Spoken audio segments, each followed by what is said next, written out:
বিসমিল্লাহির রহমানির রহিম। প্রিয় বন্ধুরা, আসসালামু আলাইকুম। ঘটনা হইলো, সৌদি আরবে, আরব কান্ট্রি গুলাতে মানুষ মারা গেলে কিভাবে বোঝে। এই দেশে কোনো মসজিদে মাইকিং করে না, অথবা গাড়ি দিয়া ইন্না লিল্লাহি বইলা বইলা মাইকিং করে না। তো কিভাবে মানুষ বোঝে যে এই বাড়িতে একটা মানুষ মারা গেছে? যারা আরবি আত্মীয় স্বজন, এরা তো মোবাইলের ভিতরে খবর পাইয়ালায়, মোবাইলের মাধ্যমে জানাই দেয়। কিন্তু এমনি অন্যান্য দেশের লোকেরা কিভাবে বোঝে? এই দেখেন, এই বাড়ির সামনে লাইট জ্বলতেছে। এইভাবে মানুষ মারা গেলে লাল বাতি জ্বালাই রাখে। বিশেষ করে সৌদি আরবে, অন্যান্য দেশে তেমন একটা আছে কিনা জানি না। সৌদি আরবে বাড়ির সামনে 3 দিন লাল বাতি জ্বালাই রাখবো, এবং 3 দিন মাগরিবের পরে, এশারের আগে অথবা এশারের পরে আলাতুল খানা খাওয়াইবো যে কোনো মানুষকে, শুধু আরবিয়ানদেরকে না। বাঙালি গেলেও খাওয়ায়, পাকিস্তানি গেলেও খাওয়ায়। এভাবে পয়সা সিরিয়াল বাই সিরিয়াল যত বড় বড় প্লেটের সাহানের মধ্যে খানা দেয়। ওই খানা একজন 5 জনে মিললে একটা সাহান খাইতে পারে না, এরকম খানা দেয়।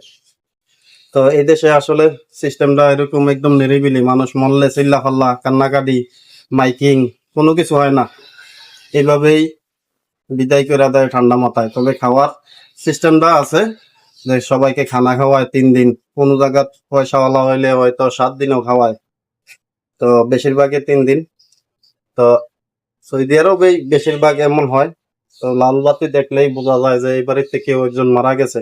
এই সিস্টেমে লাল বাতি। আর যারা মহিলা আছে, মহিলাদের জন্য খাওয়ার ব্যবস্থা অথবা পর্দার ভিতরে করে, মানে খাওয়ার ব্যবস্থা অথবা আসা যাওয়ার জন্য বাড়ির ভিতরে করে। আর পুরুষ মানুষ যারা আসে দূর দূরান্ত থেকে, আত্মীয় স্বজন, ওনাদের জন্য বাড়ির বাহিরে যেখানে ফাঁকা জায়গা আছে, খোলামেলা জায়গা আছে, একটু দূরে অথবা কাছে থাকলেও আলাদাভাবে পুরুষ মানুষের জন্য করে।